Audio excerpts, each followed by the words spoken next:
the sole focus of this time of life has become the list of symptoms and experiences that we're having around menopause.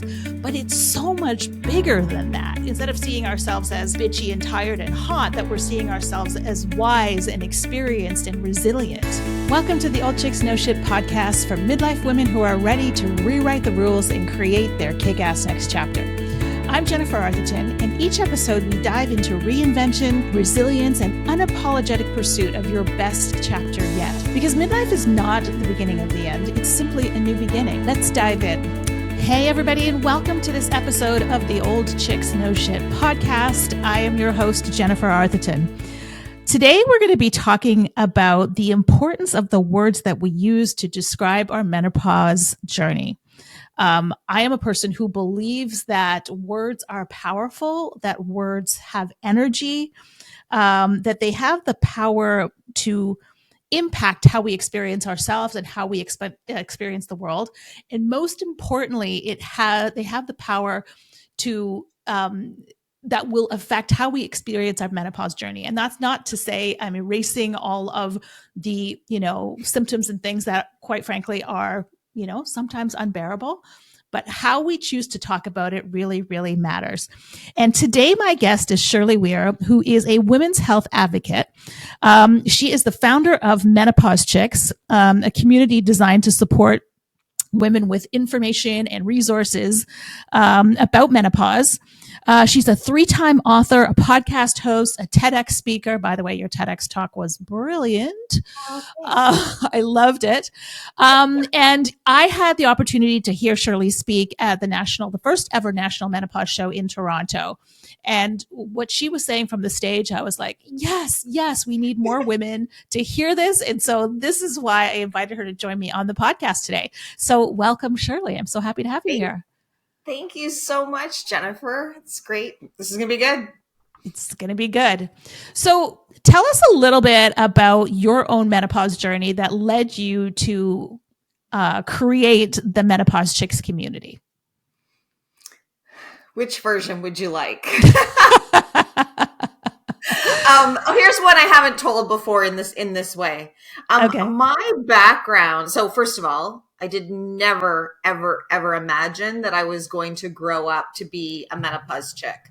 I might have imagined that I was going to grow up to be an old chick who knows shit, but never did I think that menopause chick would be my label. My background's in marketing and communications. And when I started to get curious about what was happening with my own health and my own journey, I looked, like as we all do, every smart, savvy woman goes to the internet for information. Of course. And first of all, I was disappointed with what was there. Secondly, or maybe firstly, I was really confused and overwhelmed. And thirdly, I could not find anywhere where I could have my information and research validated. Where was the reputable place? Where was the community? Where could I go to be like, is this true? And so I created it. And that was 12 years ago. Wow, that's incredible, because any woman who's been on this journey knows, before it was not talked about, before I actually got to menopause, it was not talked about at all. And I had no idea what was happening to me because there was no information. Now it feels like there is a fire hose of information coming at us from all different directions, and figuring out what's true, what's not true, what's reputable, it's like navigating a minefield, right? And there's also it feels like, you can tell me if you see this too, it feels like there's a little bit of dissension now in terms of the hormone people, no hormone people, and, kind of fighting back and forth. And I guess that happens whenever you have a huge void of information, right? Yeah, I think it happens anytime there's growth. So I agree with you on the fire hose. I sometimes say tsunami, because I like the idea that there is a wave, but what happens to waves? we'll eventually find I like that analogy at the end of it. Yeah, I think that dissension is probably true. I haven't really had too many conversations about it, so I'm really glad we're doing this today, because I think it really articulates that this sector is growing. Yeah. So the dissension Yeah. is probably not unique to the menopause space. We No. could probably look at fertility, at, PMDD and PCOS, and probably any other topic, that is being discussed online, and say, oh, there's dissension. And I don't know, I'm a cup half full kind of girl. So I think that's a good thing. Yeah, no, I think it's interesting, the growth of this information on social media in particular, because that's where you see it. And you're right. You're absolutely right in that you see this in pretty much any popular topic. Fitness, for example, there's the do this, Sure. don't do that diet, like all of the things, right? But I feel like when women are already coming into this kind of feeling a little off balance, off kilter, Yeah. right? And then you're like, oh, well, one person says this is the thing. And then another person Yeah. says, well, that's not the thing. This is the thing. And then somebody says that's, it's like, where do you turn? So having a resource like you've created with Menopause Chicks, I think is so important. And I'll make sure that the link to this gets put in the show notes, because to have a place where you can go and be seen and heard in the conversation about what you're experiencing, and then have access to resources that can help guide you, is so vitally important for us at this time, I think. It is. Yeah. So what was your, in starting Menopause Chicks, like what was kind of the biggest realization for you, or the thing that you learned that you didn't know before you started Menopause Chicks? It's been 12 years. I learned something new every single day. I've had the privilege of answering, directing, guiding so many women on their health journeys. And I did invest in my own research. Like, I study with the North American Menopause Society, the International Menopause Society, the International Society of Gynecologists, any online webinar conference that I could go to, I was there. I also was very welcomed into a community of health professionals who had paved a road before me, but hadn't yet maybe embraced the online social space at a consumer level yet. Right. Now we have more physicians doing that type of work. And like, I knocked on I just was very bold. I knocked on doors, and they answered, and they invited me in, and they taught me so much. So that was incredible. I think, to answer your question about what are the things that really landed or resonated for me early on, was that menopause very quickly can go to a medical conversation, and it needs that at some point of the journey. Right. But what was missing was that we were never taught how our hormones work when cycles are regular. Right. So intuitively, the average 50-year-old, 40-year-old, 60-year-old woman doesn't actually understand how to connect the dots. And for me, it was, oh, this is connected to my bone health. Estrogen is connected to my bone health. Oh, ding, ding, ding. Now I get that. Or wait a second, I'm going to have to learn about vulva and vaginal dryness. I started out this journey wanting to talk about mood swings, anxiety, depression, sleep deprivation, because those were my experiences in perimenopause. And I hadn't yet learned that my decline in estrogen would connect directly to my genitourinary health. So a lot of dot connecting. Yeah, which I really think is like, we still go online today and we see all the conversations about symptoms and suffering, but we can't begin the conversation with the potential solution without understanding the root cause. Otherwise, we end up putting a lot of different things into a bucket labeled menopause, and we're not inviting that curiosity to find and treat the root cause. Yeah, that is so true, because, I would have considered myself a pretty savvy, educated person, right? And yet when I started experiencing menopause, well, at the time I was also experiencing some burnout, emotional stress, all the things, right? Like, I had all of these symptoms, and I couldn't, like, first of all, menopause was like the last thing on my brain, right? That this is what it was, because, in my mind, you had a hot flash, your period stopped, you had a hot flash, and then that was the end of it, right? Yeah. But the brain fog, the emotional things, the heart palpitations, the thyroid health, like all of these things at the same time, and having no frame of reference or no framework to figure out, okay, where do I start with this? Is this menopause? Is this stress? Is this something else? Right? Exactly. And it was stress. I mean, I can only tell you this by looking in the rearview mirror and having the wisdom of looking back and saying, oh, I think I wanted to blame perimenopause for my sleep disruption, my mood swings, my anxiety, but I need to also confess that I was burnt out.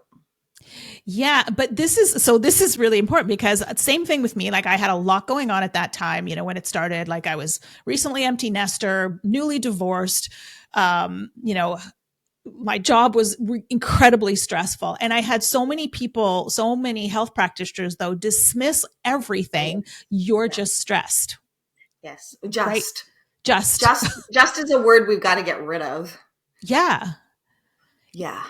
Yeah. And you need to have a nap and go get some sleep, and, just, and I mean, yeah, it was a journey to finally figure out that, like, there are some other things going on here at the same time. Like, my estrogen is now fallen off a cliff.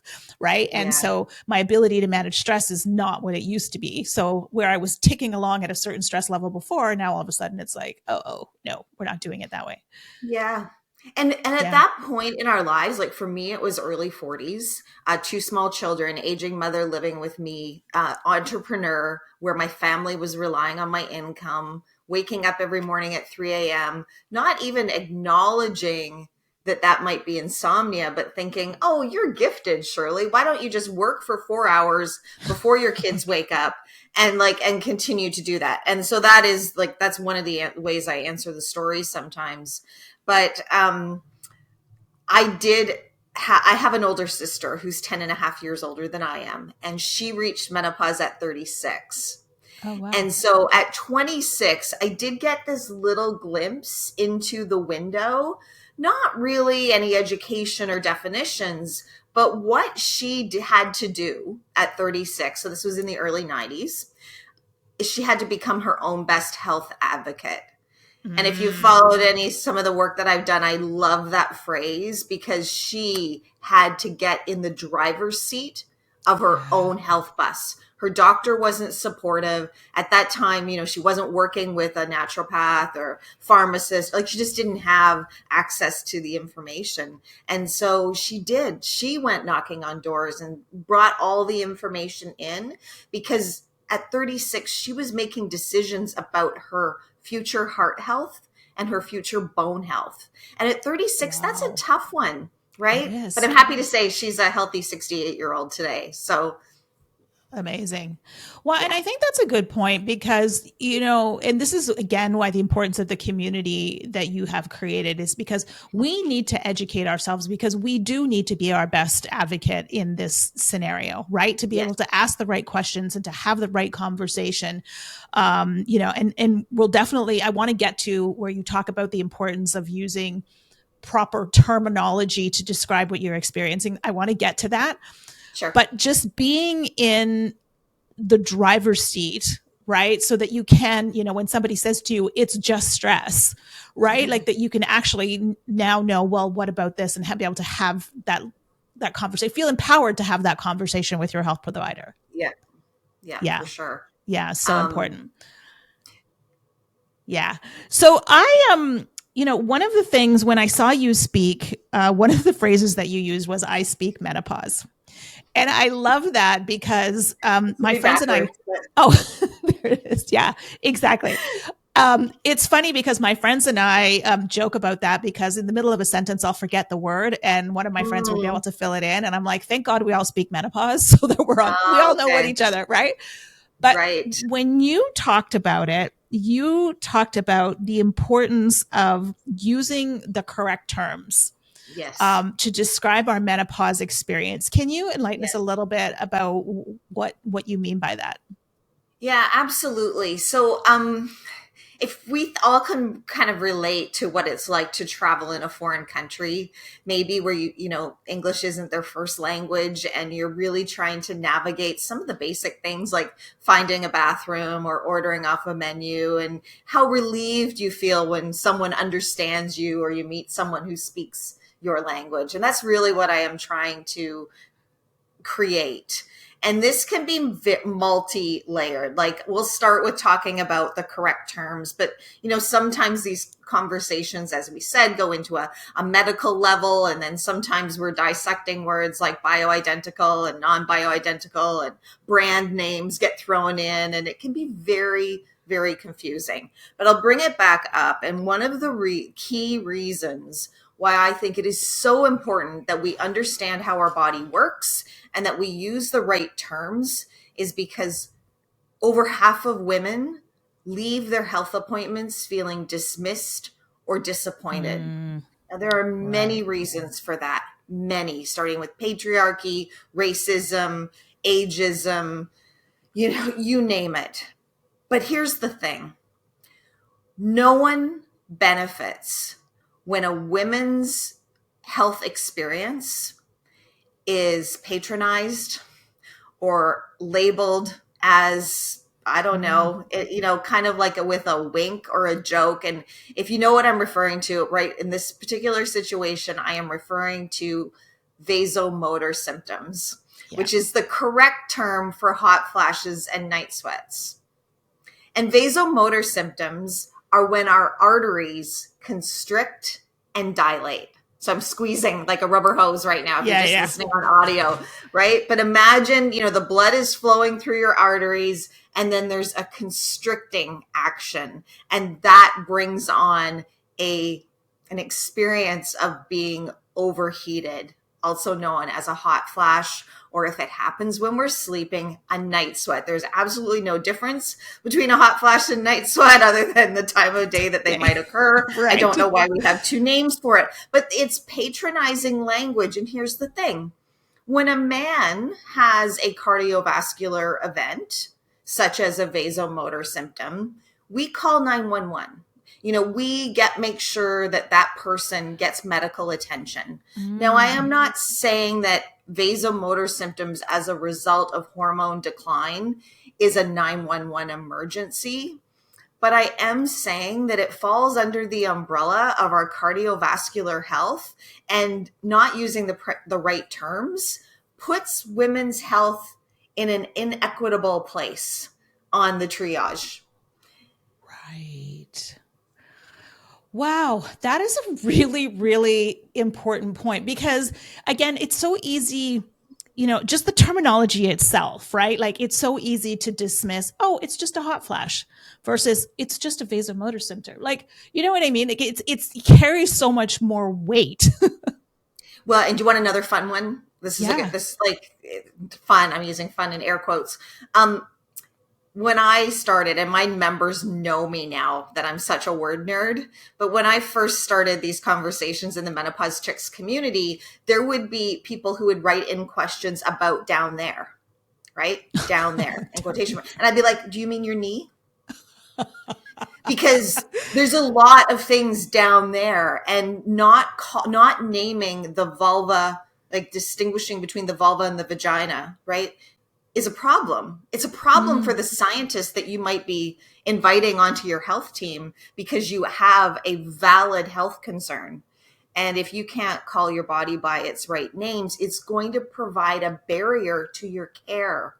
And I take that back to the over half of women are leaving their health appointments feeling dismissed or disappointed because, oh, it's just a problem down there, or he didn't bring it up, so it must not be important. All of those things feed into this situation that we have, and we have this responsibility to do something about it as well. So what are some of the key terminology then, like, while we're on this, like, what is some of the key terminology? So you've mentioned something like vasomotor symptoms for hot flashes, vulva, vagina for our body parts. What are some of the other common terminology that women should either leave this episode and go investigate, or just like, walk away with, oh, I'm going to use that term instead? What are some of the other common ones? I think the definitions of the life phases is really important. It's certainly really important to me in the work that I do. So menopause is an umbrella term. It's an umbrella term that can describe pretty much anyone late 30s, early 40s for the rest of her life, right? But underneath that umbrella, we have perimenopause, which is the phase of life where hormones are starting to prepare our body for the end of ovulation. It's very similar to before puberty. A couple years before a girl gets her period, the body's preparing for ovulation and reproduction. Then we have the other end of that teeter-totter. Menopause, I use as the one day on the calendar. It's technically the end of ovulation, but if we still have a uterus, we don't know if we have reached menopause for 12 months after that last egg that's developed. And then this was key learning for me. Every day after that is postmenopause. And this is so important because there's a social conversation that somehow we inherited. Some people call it a myth, that menopause is something you go through and then everything just magically goes back to normal. And I would have members asking me, when is it over? I'm in menopause, so Shirley, when will I be out of menopause? Oh, I experienced that during menopause, but been there, done that. And fine, great that you might not be suffering anymore, but do you understand that you are losing approximately 20% of your bone mass in the first 6 years of postmenopause? Do you understand that the decline of estrogen is going to impact your vulva, your vagina, your bladder, your pelvic floor? So that's why using the right terms really helps to open up those conversations. Yeah, that it's so important because it's true. Like this whole thing, well, I've gone my 12 months. Okay, resume normal activities. And, or even questioning what's normal, right? Like I'm 12 months past. Why do I still have vasomotor symptoms? Right? Like why do I still have, vaginal dryness? Like why is it? They think it's going to like get better magically. So that's a huge assumption that needs to be debunked. And I tell everybody I can that normal is a setting on their dryer. Yeah. And so if you're asking, why are you suffering? And you're putting the word normal in the same sentence, that suffering and normal don't go together. Right. Because the definition of normal is so different for every single solitary body on this planet.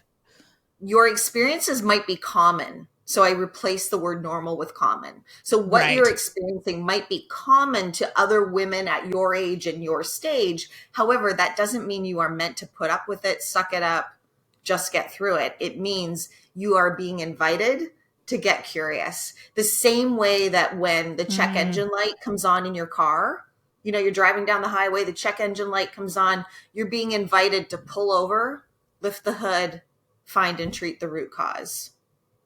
I love that so much, getting curious as opposed to, because this is typically what happens. And I know this happened to me. I don't view this way anymore, but like all of these things start to happen. And I was viewing this as my body is betraying me. Like I want to be doing this, but I can't do this anymore. Or it's stopping me from doing that. Like, why is my body not cooperating with us?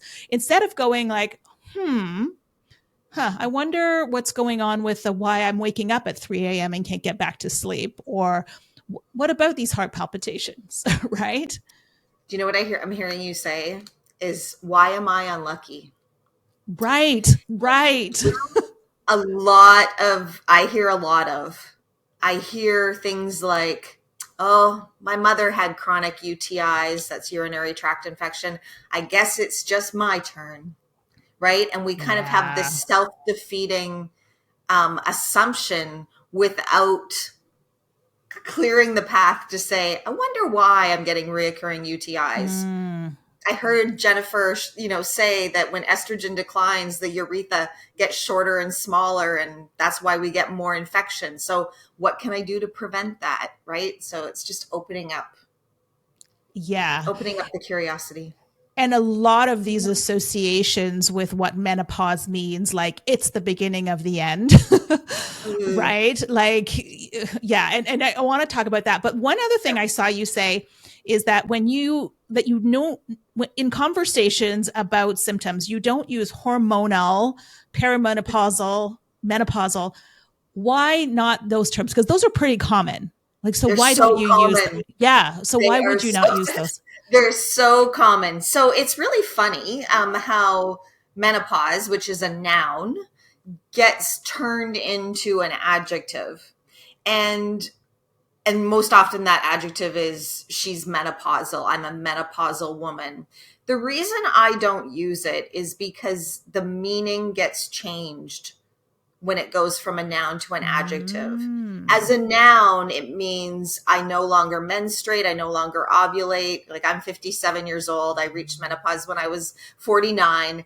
But I don't say, hi, I'm a menopausal woman, because what you will hear then is that I am a woman who is suffering. A menopausal woman is somebody who doesn't sleep, who's, hot, old, tired, bitchy, and fat, right? All those labels that pop up around someone's head, whether they're educated or not. More often, if I was to stick a microphone in anyone's face on the streets of Toronto or Vancouver today and say, what do you think of when I say menopausal? They'll say something like hot, old, tired, bitchy, or fat. And it's not true.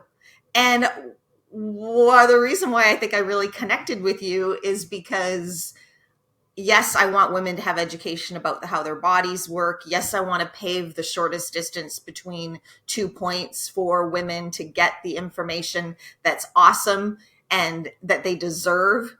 But thirdly, I want to shift the paradigm so that when I say menopause to someone, that they immediately think smart, courageous, brave, Yes. beautiful, wise, confident. Yeah. We're the first generation, really. Yeah. We're really the first 100%. generation of women to turn 50 and have 50 more years to plan for. That was a huge realization for me, like on my own reinvention journey. There came a point where I was like, I just turned 50. I was in my, and I'm putting air quote, midlife crisis, but honestly, it was the greatest gift I've ever been given. Right. But like at that point, I kind of realized, I'm like, wait a minute, if I live to like 80 or God willing 90, right? Like that's 30 or 40 years of life. And this idea that at 50, I am now coasting to the finish line. I'm like, for 30 years, like how absurd is that? Right. And that was such a big eye opener for me. That was like, oh, wow. Like I could do, like, there's so much time to do whatever I want to do. Right. Yeah. Like change careers, change partners, start a podcast, do a thing, like whatever it is, right? Yeah. And I've heard you say that, if, and the physical part of like, you called it kind of the check engine light, I call it like the pattern interrupt, because it's like you're going along in your life and then all of a sudden it's like, oh, there's this big upheaval, right? And it really calls you to start looking at your life, like what's working for me, what's not working for me. Yes. Right? Because otherwise we get into just go mode and we just operate unconsciously through, but all of a sudden you don't have the resources, the physical resources to be unconscious to what's not working for you anymore. Like your body literally can't keep up with it. So you have to start making some choices about what is important to you and what really matters. Yes. So I call it, menopause, like the gift we didn't even know we needed. No, it's so true. It's so true. Plus, I found some pathways like really opening up. And I know there's people who have opinions about this. I haven't spent too much time thinking about it, but your body's no longer developing an egg follicle every single 28 days. And I think that the energy that is required to do that for the 30 or 40 years of our reproductive life phase, we don't give that enough credit. And then all 100%. of a sudden, when you reach menopause, you're like, I think I'm going to change careers and start a whole new thing. And you're like, where did I find the energy to do this? I don't know. Yeah. You know, it's interesting. I came across something that was talking about how menopause is viewed in Chinese medicine. Yes. And they talked about the flow of the chi energy through your body. And, you know, in our reproductive years, it goes down towards our reproductive organs. And then when we reach menopause, it changes direction, comes up and out through the eyes so that a woman can share her gifts with the Mm. world.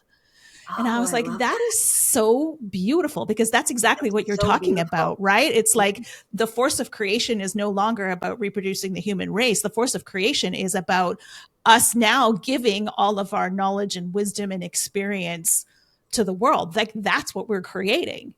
Yeah, it's so true. Now, society and culture, modern Yeah. culture has to overlay that. And probably Yeah. like some of your listeners might be in their late 40s, early 50s right now and still have very young children too. For sure. So that's a little bit of a dissension as Yeah. well, to be like, oh, things have changed. Whereas our bodies were actually designed to have babies at 19 and 20. Right. I had mine at 33 and 36. So yes, I'm an empty nester now, but it's going to be different for everyone. And that's like a really another key message that we want everyone to hear is that your journey is your journey. So you're Yeah. not supposed to be doing anything you except listening to your intuition Exactly. and creating the health plan that's right for you. Yeah, exactly. And I saw you saw somewhere about I think you mentioned this where you talk about you know, you're broadening your perspective like beyond your physical self. So yes, the physical self is important in everything that we're suffering, not suffering, but everything that we're going through. But if that becomes the sole focus, which I feel like it's kind of taken over, like the sole focus of this time of life has become the list of symptoms and experiences that we're Yes. having around menopause, but it's so much bigger than that. And that's kind of what I seek to do on this podcast is to talk about the okay, yes, but what else? Right. And Yeah. I think it was in your TEDx talk where you talked about, shifting the words from, instead of, I forget exactly what the word that it was that you used, but it's like now instead of seeing ourselves as, bitchy and tired and hot, that we're seeing ourselves as wise and experienced and resilient. Right. Yeah. And That was a those gift words I got matter. from that was a gift I got from someone who is very young. It was a reporter. This is really fun, by the way. You're feeding back all my like stuff I've said. It's really fun. But I remember early on. So I did my TED Talk in 2016. So this was early days. But a young reporter, she called me and she was interviewing me, and she said right at the end of it, she's like, "Wow, Shirley, you must be the smartest you've ever been."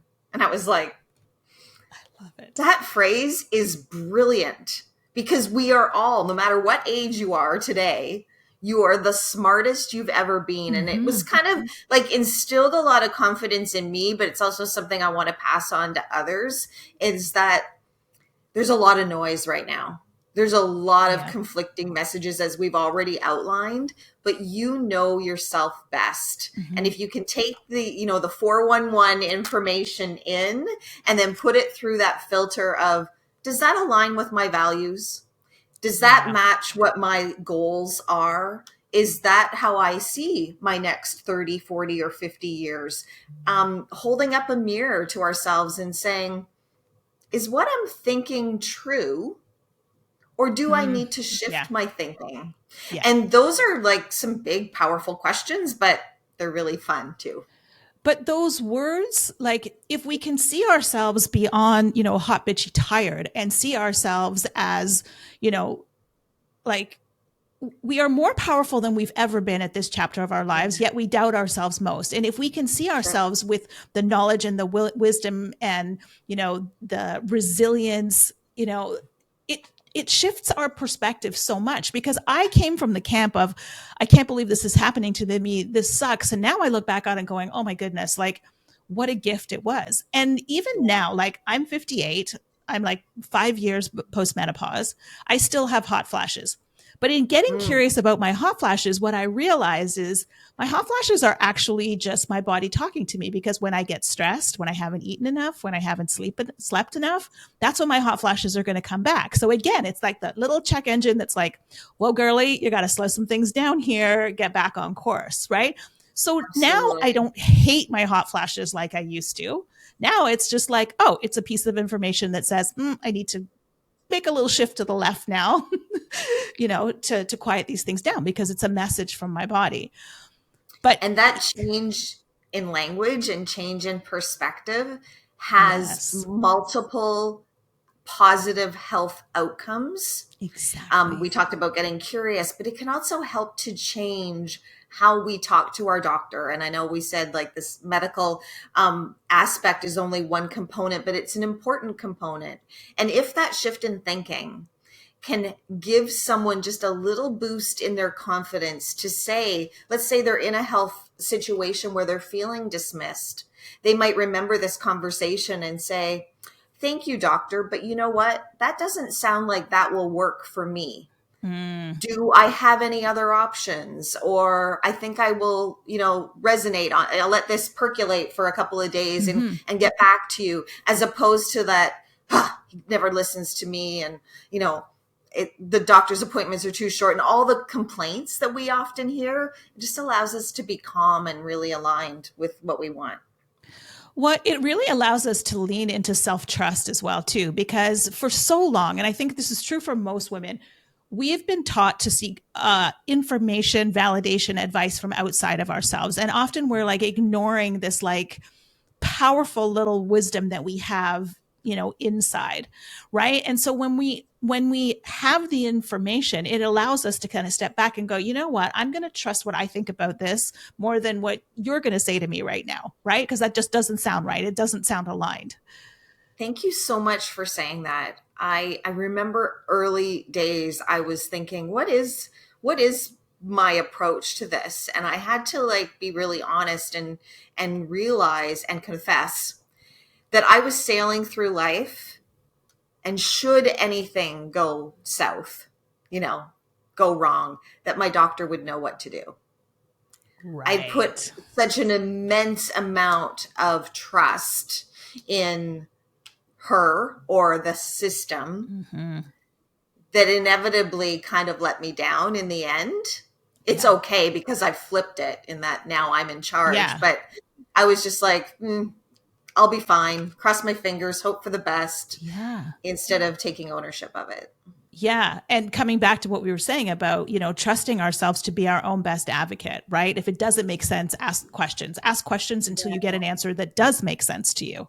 Yeah, exactly. Yeah. And, even again, like how we experience this journey in terms of how we talk about it, because, if our frame of reference is, I have my first hot flash or my first, menopause symptom, and it's this like, oh no, this is it. This is like the beginning of it. I'm about to head into this path of suffering, right? Versus, okay, my body's just starting to have these physical changes. I wonder what this is going to look like. Just those two paths of thinking will literally impact the experience of it, right? Because you're already Absolutely. preparing for the worst versus, this is going to be an interesting journey. Let me see how I can navigate it, right? It's why I love the check engine light analogy so much. And I realize not everyone has a vehicle, but when the light comes on the dashboard on a car, it could mean your windshield washer fluid is low, or it can mean that you need a new radiator, like, forgive me, I don't know all the terms, but like a new engine. It can mean all of those things. And that can be a range of severity, a range of time and money that needs to be invested. But here's the thing, that's an asset that we need to take care of, presumably, if we need to get from point A to B. And don't our bodies deserve the same? Yeah, exactly. And, and just to take the information as opposed to making meaning of the information, if you know what I Right. mean, right? Like Yeah, I this do. is happening, therefore this is going to be a horrible experience versus, oh, this is happening. What can I do about it? Like empowering Yeah, versus disempowering, right? And that's, exactly. I mean, you can't separate the mind body experience, right? And so Yeah. how you think about it is going to reflect it, your physical experience is going to reflect that, right? Yeah. And you've just identified something too that comes up a lot for me, and that women's health experiences, we do tell ourselves a story about what's next. So a Yeah. hot flash, a vasomotor symptom is very connected to the menopause conversation. But waking up at 3 a.m., sleep deprivation or insomnia, most often leads to a woman deciding that that is something she needs to treat on her own. So we self-medicate, we try to do all the things, and we very rarely, until it becomes so chronic or disruptive to our quality of life, do we ask for help.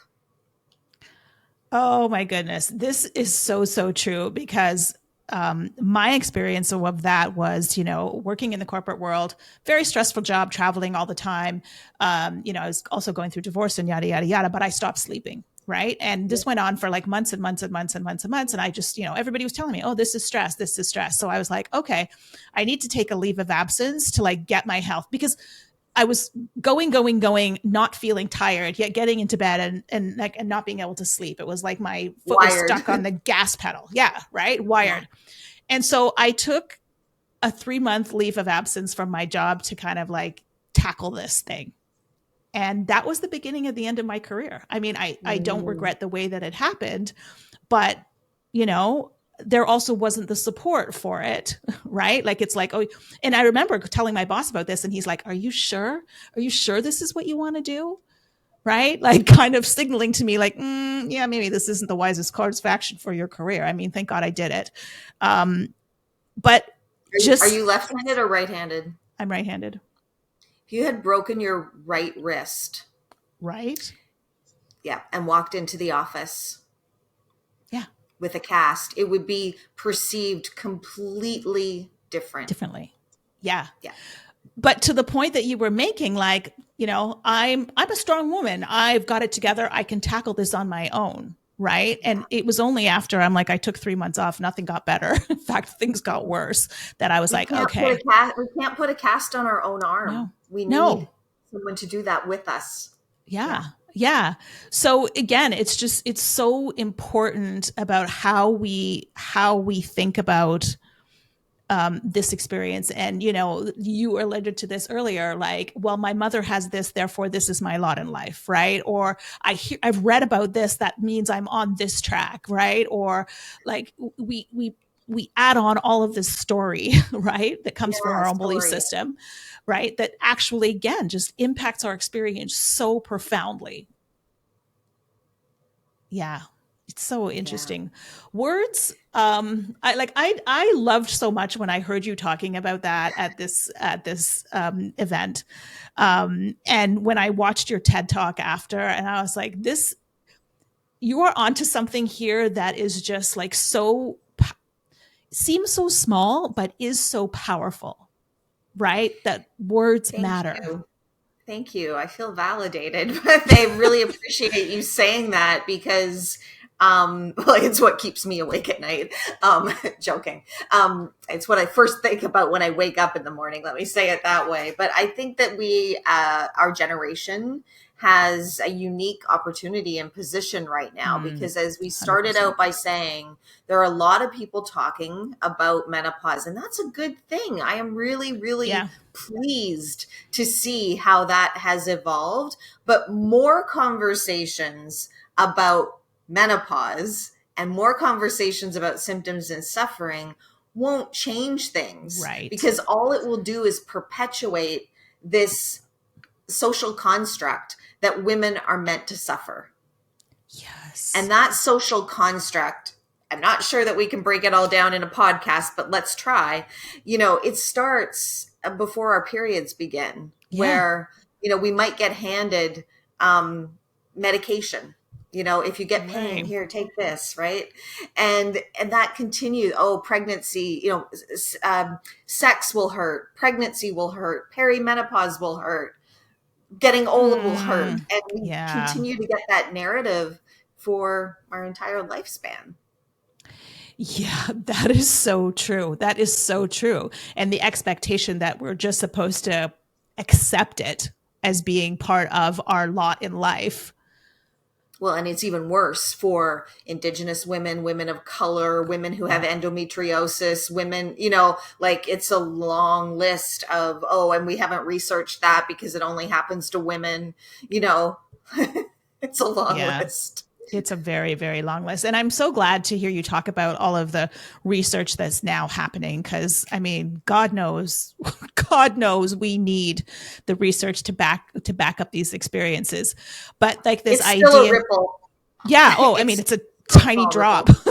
Yeah. In the sea. But the idea that, you know, I am not a menopausal woman. I am a smart, strong, powerful woman experiencing menopause. Yes. Huge difference. Huge difference. Yeah. I mean, or so experiencing life, because yeah. Sorry. I mean, I could probably talk to you all day, but I just think about that adjective and it drives me crazy, especially when it's used in a situation where my reproductive status is not relevant. So, wow, did you see the menopausal woman crossing the road? Like, it doesn't matter whether I ovulate or not. It's not relevant. If I'm being admitted for surgery and the surgeon wants to know if I still have a period, okay, sure, then it might be relevant. But most of the time it gets used by media and marketers. It's not relevant. It's not relevant. I mean, it shouldn't be used at all because, to your point, it's just not relevant. It's not who we are. Like, it's defined a whole chapter of life as opposed to a physical process that's happening in our body. Yeah, but I think, we've been so unseen and so unvalidated for so long that I think this wave of information and conversation that's happening is doing its part in terms of validating women's experiences, even older women who are like, they'll say to me, oh, I wish you had been around, 10 years ago or 20 years ago, or no one told me that, or how come I didn't know, so, we got to look at the positives too. Yeah, for sure. I mean, and I have been fortunate enough on this podcast to interview some amazing women in their like 60s, 70s, 80s who are literally changing the world with, businesses and causes and things that they've chose to dedicate their lives to. And not one of those conversations, heroes. Right. Not one of those conversations has been like, well, when did you actually go through menopause? Right. Like, it's all about like what it is that they have accomplished and are continuing to accomplish, right? That they're continuing to learn and grow. And that just because my body went through this physical shift doesn't mean all of a sudden that's it. I'm just about tipping off the edge, right? I'm just going to crawl up in a corner. Well, we don't do the opposite at puberty, but it's almost, right. It's just the similar process in reverse. Yeah. Yeah. Yeah. And so to those of you listening, like if you walk away from this conversation between Shirley and I with one thing, is that you are not menopausal. You are not your menopausal symptoms. You are a woman, a powerful, strong woman whose body is going through some physical changes. That's it. And let it not define our abilities to do anything.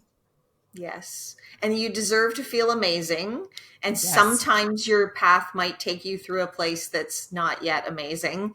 But because you can tune into how smart and wise you are, you can figure it out. And we're here to help you.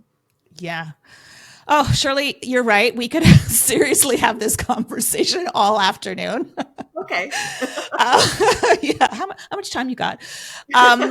But thank you for doing what you do in the world, for creating Menopause Chicks. I will put the links to all of your books as well.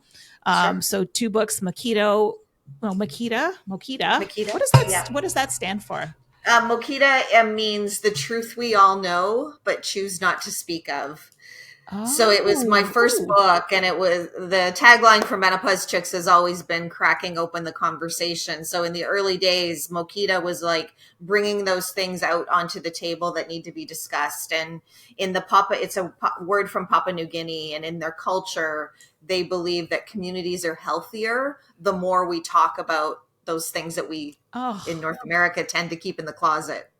Oh, I love that so much. I love that. And then your second book, Feel Amazing, An Invitation to Rethink Menopause. Yeah, it's free. So everyone can download it at menopauschicks.com. Awesome. Yeah. Okay. We'll make sure that gets in the show notes too. And then also the amazing products that you have for I don't even know how to say that word. symptoms. It's a vulva and vaginal moisturizer. I love this because as a marketer, I mean, I never thought I was going to grow up to do this either, which is one of the great things about being in your 50s. You do things you never thought were possible. True that. I asked my community what they wanted me to research or write about or produce content on, and overwhelmingly they came back with, we need another solution for vulva and vaginal dryness. So that was 5 years ago. And I did the research on, obviously you need to get curious about vaginal hormone therapy or vaginal estrogen, because everyone can use it for the rest of their days. Everyone needs to see a pelvic floor physiotherapist, but our skin loses hyaluronic acid starting in our 30s and 40s, and the vulva and vagina are, skin. And so without hyaluronic acid and without estrogen, we can suffer. Our genitourinary health can suffer. So moisturizing is a great way to prevent and or treat that. And it's Health Canada approved and recommended by the International Society of Gynecologists. Amazing. Okay. We're going to make sure that link gets in the show notes as well, too. To everybody listening, please, please, please go follow Shirley, join Menopause Chicks. Like, all of your questions will be answered. And, just like how we talk about this experience is just so important. And it is not the sum of who we are. It is a tiny, tiny piece of the experience of growing older. Thanks for listening to the Old Chicks No Shit podcast. If you like what you heard, the greatest compliment you could give us would be to comment below and subscribe. Or better yet, you could share this episode with a friend, a relative, or somebody you think could get something out of it. And remember, midlife is not the beginning of the end. It's simply the beginning of your kick-ass next chapter.